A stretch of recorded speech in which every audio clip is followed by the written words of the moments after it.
one of the issues that makes the data breach just, so significant. I mean, we've dealt with Yahoo data breach, we've dealt with other data breach, but here the sole purpose of Experian was to keep this data sacrosanct, this personal private data that it obtained through third parties, and it utterly failed the public. The business structure of Equifax, or a security agency, is by definition to secure and keep safe personal information. And when that purpose fails, there is no second chance. Welcome to the award-winning podcast, Lawyer to Lawyer, with J. Craig Williams and Robert Ambrogi, bringing you the latest legal news and observations with the leading experts in the legal profession. You're listening to Legal Talk Network. Welcome to Lawyer on the Legal Talk Network. I'm Craig Williams, coming to you from Southern California. I write a legal blog called May It Please the Court. This is Bob Ambrogi, coming to you from out of Massachusetts, where I write a blog called Law Sites, also co-host another Legal Talk Network show called Law Technology Now with Monica Bay. And Bob, before we introduce today's topic, we'd like to thank our sponsors, Clio and Latera. Clio's cloud-based practice management software makes it easy to manage your law firm from intake to invoice.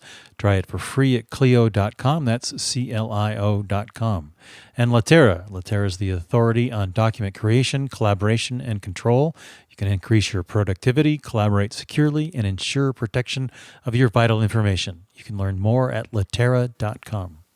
The credit reporting agency Equifax experienced a massive data breach recently, exposing the personal and financial data of 143 million U.S. consumers, including social security numbers, names, birth dates, addresses, even license numbers. Originally, Equifax reported that the breach occurred sometime from mid-May through July, but now reports have surfaced that there could have been breaches as far back as March 2017. Well, Bob, today on Lawyer to Lawyer, we're going to discuss this Equifax breach, what went wrong, the litigation, the potential impact, and what customers need to do now if they've discovered that they're victims of this breach. To help us do that today, we have two guests who've given a lot of thought to this issue. Let me first introduce a returning guest, Andrew Rossow. Drew is an associate attorney at Gregory M. Gantt Co. Law firm in Dayton, Ohio. Where, in addition to their general practice, Drew's passion lies in the areas of cyberspace law and technology law. Welcome back to Lawyer, Drew. Thank you so much for having me. It's good to be back. Our next guest is attorney Ben Meiselas. He's an associate at Geragos and Geragos, APC. His practice includes personal injury law, civil rights, class actions, and complex business disputes. The Geragos law firm is leading the class action lawsuit against Equifax. Welcome to the show, Ben. Thanks for having me.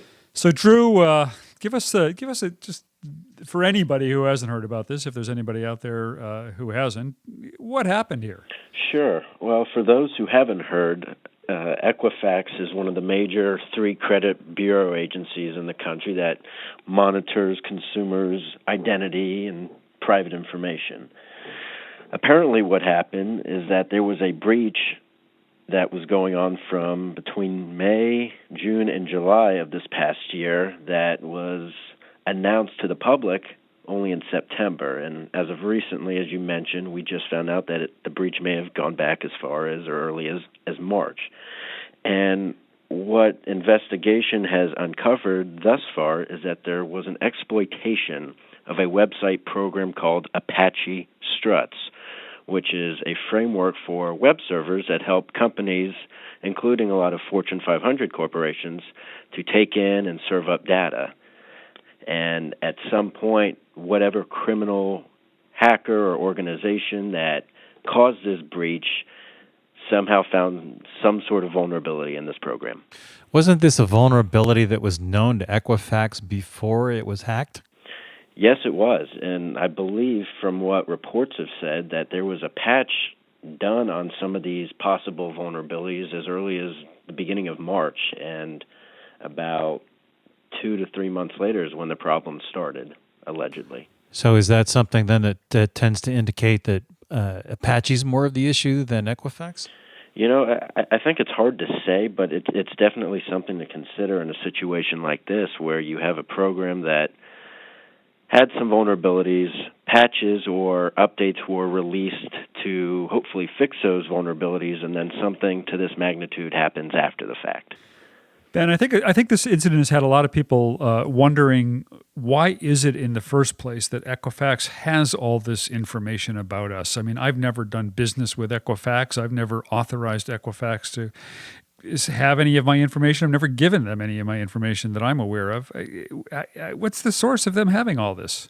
And my view is that the trading in personal identity, whether it's on social media, whether it's through credit monitoring agencies, and people monitor their credit through Equifax, Experian, TransUnion, and others, LifeLock, other third parties that are used and utilized and intended to protect this information in their monitoring of it, in looking up an individual's credit scores and credit reports, ultimately have to go to these, there's only a handful of them out there, Experian, Equifax, and TransUnion, who profit off of this personal data. And one of the issues that makes this data breach just, so significant. I mean, we've dealt with Yahoo data breach, we've dealt with other data breach, but here the sole, purpose of Experian was to keep this data sacrosanct,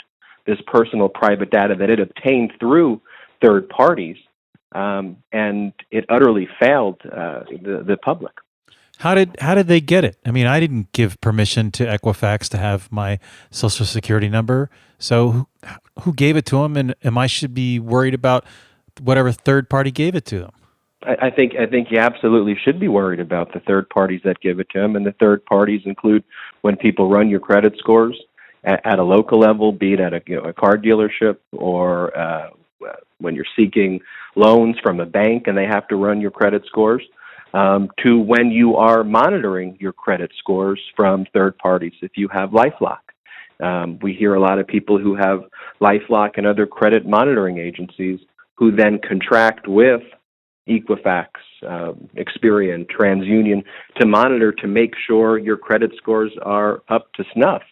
And a lot of the people just feel utterly and totally betrayed by Equifax, because the very issues that they were responsibly monitoring by reaching out to third-party agencies, whether it be LifeLock or others that protect your credit, when you made sure that you're able to buy a house or buy a car, and making sure your credit score was ideal, they contracted with Equifax and Experian. And Equifax was a major depository for this information through third parties that you deal with on a day-to-day basis. And people feel utterly betrayed that this party that they didn't even know had their data isn't protecting their data. Drew, what do we know about what these attackers actually got of our personal information? Well, as of today, almost everything. The names, addresses, date of birth, social security numbers, credit card information, and in some cases, driver's license numbers. So almost all the type of personal information, as Ben was saying, as you would expect to be kept locked up and away from the average individual or even business. So ultimately, how are we able to protect ourselves? I mean, it seems like with the number of hacks that have occurred around the world, you can't really do anything other than require these companies to airlock their data, which is like unplug from the internet. Is there really a solution that's safe to protect your data unless there's an airlock?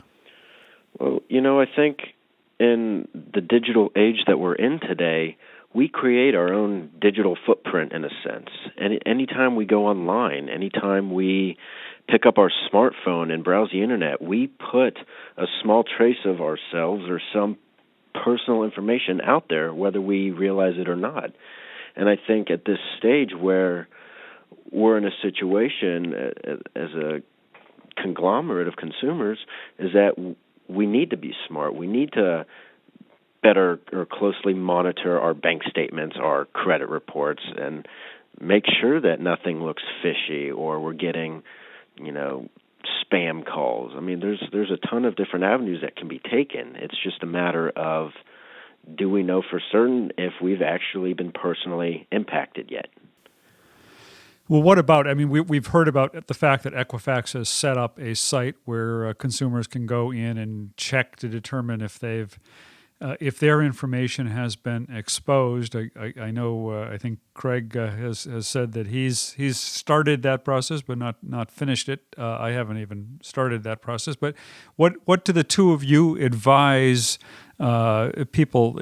Set aside, we'll talk about lawsuit and litigation in a moment, but in the short term, in the immediate term, what do you advise people should do on the chance that their information has been exposed? And here's what I think. One of the issues, though, with the Equifax security site, though, is, any, person, technological professional will tell you that the very site they created further exposed people to what's called, phishing with the PH that allows hackers to potentially even access your data if it wasn't part of the hack, because the name itself provided very little security protection. Equifax Security 2017, hackers are very easily able to create variations or gradations of that name, and you may be checking the wrong website to begin with. So there's been a lot of outrage. So there could be dummy sites out there, and people could be getting attracted to dummy sites and giving over their personal information, is what you're saying.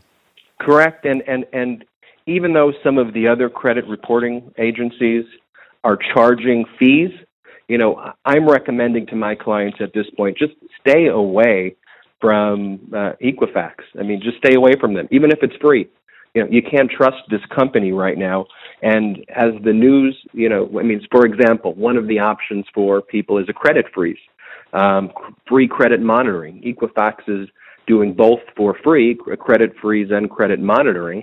I wouldn't trust my data with Equifax, ever again, even if you knew or if you didn't know that you had it there in the first place. I would much rather go to one of the others. But isn't there a catch-22 with that? We don't have any choice over the fact that they've got our data in the first place. We didn't give it to them in the first place. They've got it regardless. Right. And the follow-up, and Bob, the follow-up question to that is, what do we do to get our information out of their hands? Can we write a letter to Equifax and TransUnion and say, hey, you're not allowed to have my information, delete it? I think that's a point of, or what the goal is in future litigation is, we don't know what precedent will be set or could be set as a result of this, but I do think on a personal level that is one of the major goals, or would be one of the major goals of these lawsuits or class actions that are brought. Well, what is the Ben? Your firm has filed a class action, I think based in Oregon, if I've got that right. I know there've been at least one other, maybe a couple of other class actions filed at this point. What is your class action looking for in terms of relief here? And there's probably now somewhere in the dozens of class actions, and they're all being filtering through this consolidation process. But at the most basic level, what we're seeking is restitution to make people whole for the injuries that they sustained. At your most basic baseline level, that's giving individuals credit monitoring is generally one of the remedies that you have in data breach cases, and determining what that can cost over a number of years. And generally for a few years of credit monitoring from a well-respected credit monitoring agency or site, that could be several $100s a month. But then perhaps a subclass that we're going to find, or we already are starting to see, are individuals who, not just the threat of their identity being stolen out there, but actual people who have really traceable pecuniary harm, false accounts being set up in areas and banks that they're unaware of because someone not only leaked the data, but actually stole the data from the dark web and has been using it for a nefarious purpose. And thirdly, in addition to monetary, as Drew mentioned, through the injunctive relief powers, class action lawyers are often able to accomplish what politicians, what Congress, what our local legislatures have been unable to do. In every financial controversy or crisis that we've had a Dodd-Frank or we've had a Sarbanes-Oxley, But I think you really need to have a strong regulatory framework as well, which hopefully these class actions inspire, in which the injunctive relief can begin that discussion, and hopefully a more robust discussion happens, though, where proactively and preemptively the executives of these companies are being held personally accountable and responsible for data breaches by signing under penalty of perjury that they're adopting the appropriate patches. And as you mentioned, you said, well, is it the fault of the Apache struts, that is open software? Is it their fault? Well, the real issue here that made Equifax just so responsible, which made their response just so horrible, is that the most basic IT professional would say there was a patch out there which fixed it very simply, and you would have beat the hackers in the first place, as mostly everyone else did. But this company that traded in your personal secrets waited. They did nothing. They make billions and billions of dollars every year, and they didn't make that change. But with our injunctive relief, in addition to the monetary compensation, we hope that there's affirmative relief, that the court orders these credit agencies to be more transparent with their data, to let the public know what the heck is going on, and make sure this never happens again. Even if that means, and this is where it's headed, bankrupting Equifax. Is this a situation where this information is now should be kept so sacrosanct that we basically need to establish a government Fort Knox for this information, and then let only people access it through government? Can we take this out of private sector hands if that's in fact an appropriate remedy? And is it a remedy? And I think that Equifax has so utterly failed in the challenge that they've been given, which is their entire business model of protecting this data. In terms of the level of government intrusion, I think that that's up for debate whether it should be entirely held, within a government agency.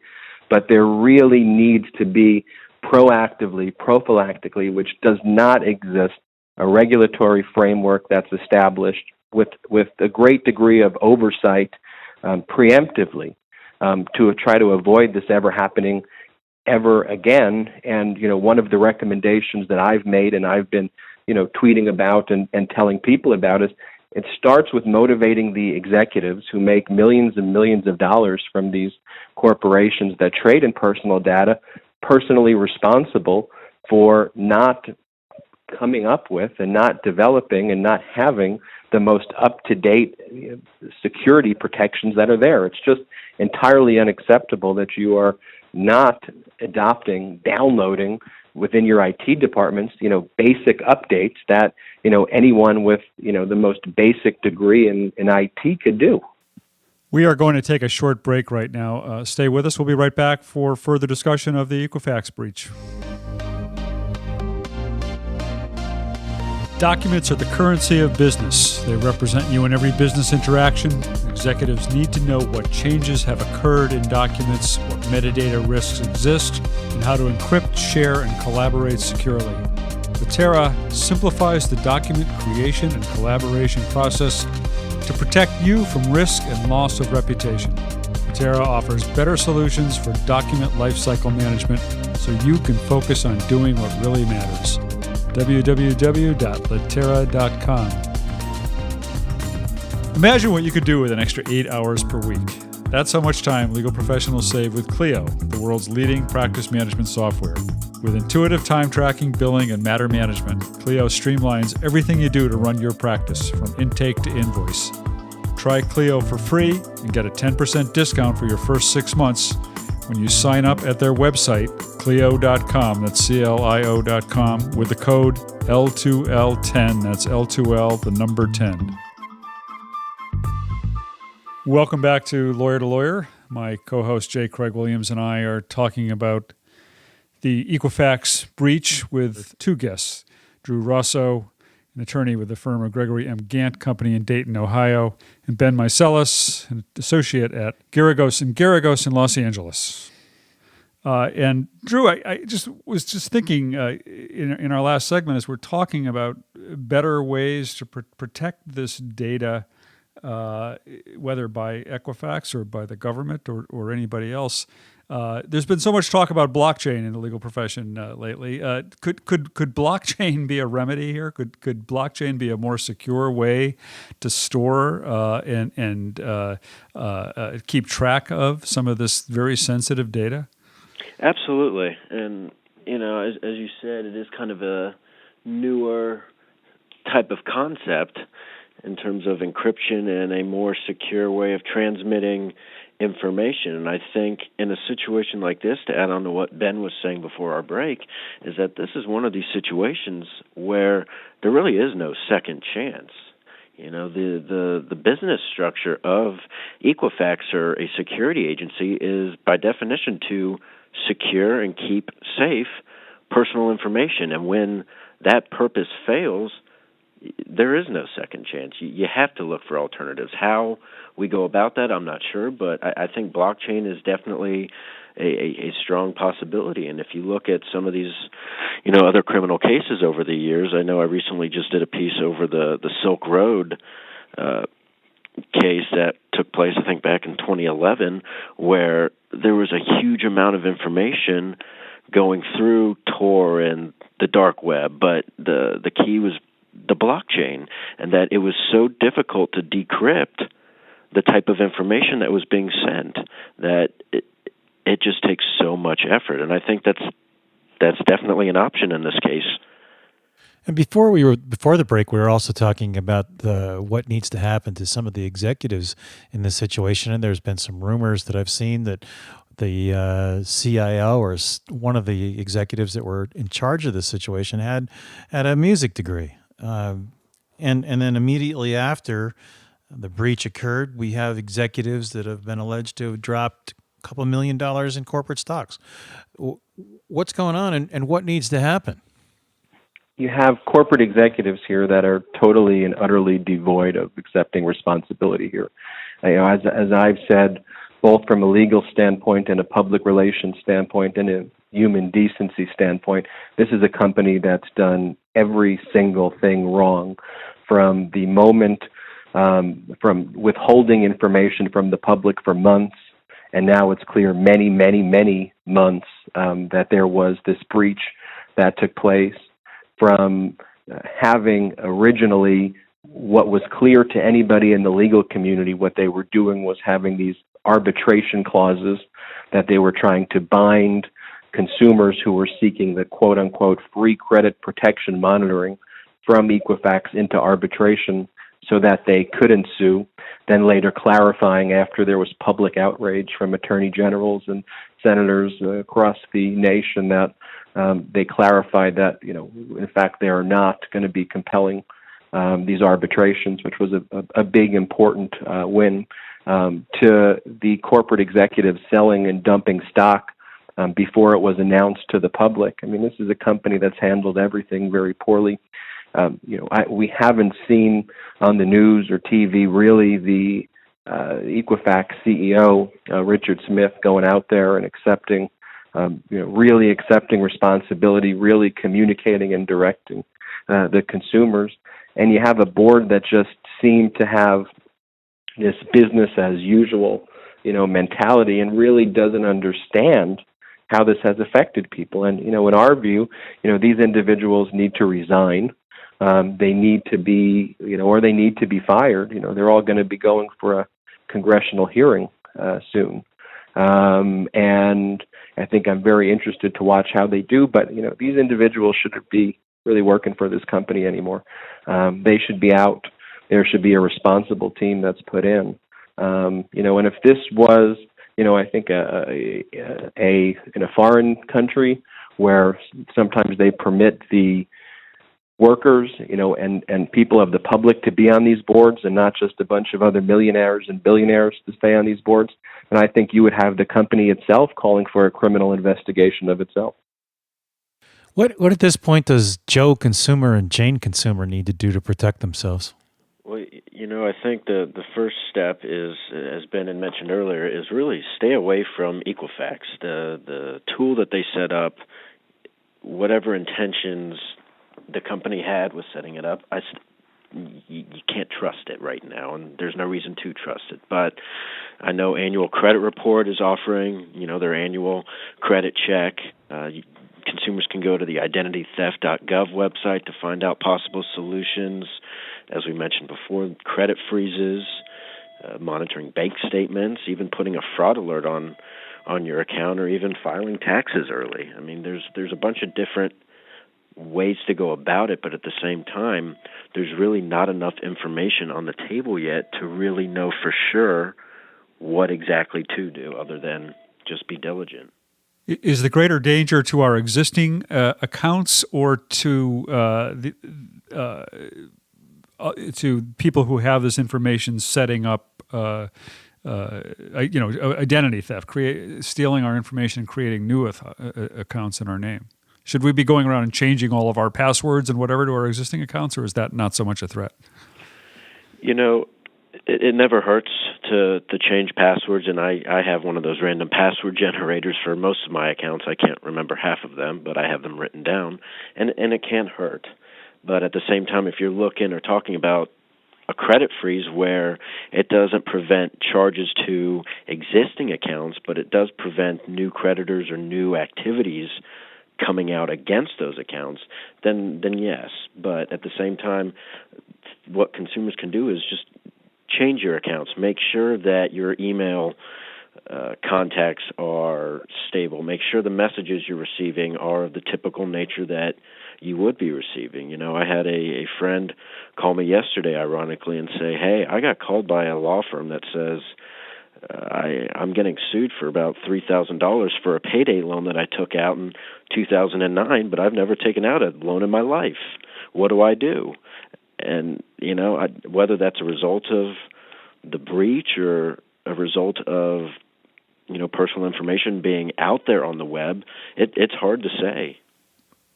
We know the FBI is investigating this. Ben, could there be criminal charges here against Equifax or executives there? I think that's a distinct possibility, and I think that they've lawyered up both in terms of the civil litigation and their exposure civilly and also criminally, also with the SEC. But absolutely, the question's going to be, is this a case of just mere negligence? And I think that, it's almost stipulated at this point that they were negligent. But does it go beyond that? And I think increasingly, day by day, we're uncovering, we, the public, the class action attorneys, the politicians who are digging, not Equifax, who's being transparent, but each day we're seeing, no, this was reckless. This was punitive. I mean, you knew that you had all of this sensitive data, and you didn't even have qualified individuals at the highest levels, or at any level, handling this data. And when there was a simple patch that could have addressed this issue, you were too busy doing whatever else you were doing, making money, and watching, watching the stock price, that you didn't care about your core business model. And did you just so recklessly throw this information out there and expose people? And so there's a real possibility that this could rise to the level of a criminal negligence, a recklessness, something greater than just a mere civil liability. Is there any reason to trust the other credit agencies, or are we looking at something that's kind of a rampant issue within this industry? I think you have every right to be suspicious of anyone. And as Drew mentioned at the beginning, most of the major Fortune 500 corporations are or were using this open source code for their overall, digital framework that they were using. It wasn't just unique there, so everyone has the right to be suspicious. But, at this point, until there's greater regulatory action, I think that deals with everybody else, I think at this point we certainly know, as Drew said and I said, would not trust Equifax right now, their platform, their executives, their leadership, that's for sure. And at some point, life has to go on, and in this digital age, your data is going to have to be handled by somebody else other than yourself. I mean, you no longer can literally buried data or personal information in the backyard. I mean, this information is out there, streaming live, exchanging hands every day. Well, we are nearly at the end of our show, and as always on this program, we like to give our guests the final word, give them an opportunity to give their closing thoughts. So let's do that, and Drew, let's start with you. Well, I want to thank you for having me back on the show, and it's a pleasure to speak with Ben and get a different take on things, especially with his involvement with the class action. But this is a scary situation, and everyone should be on guard, and it's a unique situation because there's not a lot of answers right now, and it's going to take litigation. It's going to take depositions and press statements to explain to the public what happened and why it happened and what is going to be done in the future in terms of how our data and information is handled. Great. And how can our listeners reach out to you in case they'd like to get in touch with you? Absolutely. Well, I do have my own CyberBite Newsbit series that I've started on my Facebook page. You can follow that at facebook.com/drossow and on Twitter at RossowESQ. Thank you very much. And Ben, your final thoughts and your contact information? Sure, and thanks for having me on the show. And Drew, it was great to meet you on the show and hearing your thoughts. Class action attorneys in general, speaking as one, often get a bad reputation. It has that, or it's been, I think, corroded by certain judicial branches and others, by Congress, and through various other regulations, the abilities to bring class actions have been eroded.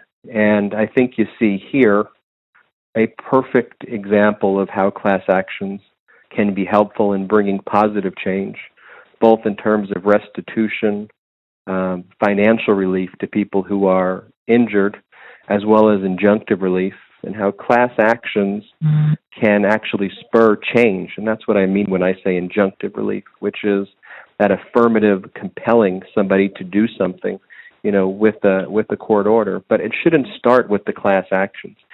Time and time again, I have class actions against major cable companies, against a number of corporations. But I always say, at some point, the class action is a reactive modality, and we need proactive, prophylactic modalities that, may limit the role of the class action attorney, but in the first instance, protect and prevent adverse things from happening to consumers.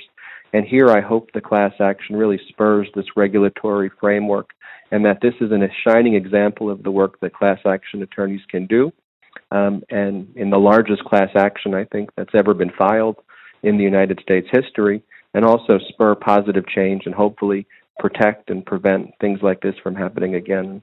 And so my firm is called Geragos and Geragos, and you can contact me at the email address is geragos@geragos.com. The website is geragos.com, spelled GERAGOS.com. And thanks for having me on the show. Well, thanks for all the great work both of you are doing around this issue, and appreciated having you on the show and for your insights on this topic. We've been speaking with Andrew Rossow from the firm of Gregory M. Gantt Company, and Ben Meiselas from Geragos and Geragos in Los Angeles. Great. And thank you, gentlemen. This is Craig Williams with Bob Ambrogi. Thanks for listening. You can join us next time for another great legal topic. When you want legal, think lawyer to lawyer. Thanks for listening to Lawyer, produced by the broadcast professionals at Legal Talk Network. Join J. Craig Williams and Robert Ambrogi for their next podcast covering the latest legal topic. Subscribe to the RSS feed on LegalTalkNetwork.com or in iTunes. The views expressed by the participants of this program are their own and do not represent the views of, nor are they endorsed by, Legal Talk Network, its officers, directors, employees, agents, representatives, shareholders, and subsidiaries. None of the content should be considered legal advice. As always, consult a lawyer.